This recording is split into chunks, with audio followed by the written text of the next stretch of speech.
जी बिस्मिल्लाहिर्रहमानिर्रहीम।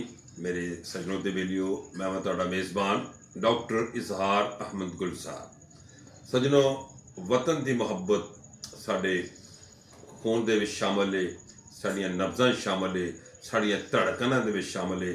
ते हुण भी जिहड़े मैं शेर तुहानूं सुना रहा, ये वतन की मुहब्बत, वतन की दुआवां ने।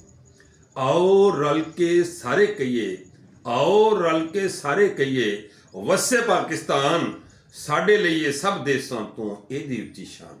साडे लिए सब देशों चों एदी उच्ची शान। तन मन धन दी बाजी लाके इसकी सेवा करिए, तन मन धन दी बाजी लाके इसकी सेवा करिए।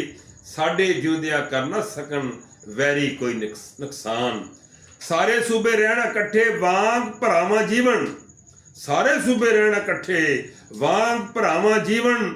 सरहद पंजाब सलखना जीवे सिंध बलोचिस्तान। डट के जंगां विच खलोवे कदी ना भाजड़ खावे, हर अजमाइशों पूरा उतरे जिते हर मैदान। ते ऐसे कारीगर ते आलम होण इत्थे पैदा, रल के करन मुसखर जेड़े धरती ते आसमान। पाकिस्तान सलामत रहसी, पाकिस्तान सलामत रहसी रोज क़यामत ताईं। पाकिस्तान सलामत रहसी रोज क़यामत ताईं। ए इजहार दी सदर है ते एहो है ईमान, ए इजहार दी सदर है ते एहो है ईमान। आओ रल के सारे कहिए, वसे पाकिस्तान साडे लिए सब देशां तो एदी उच्ची शान।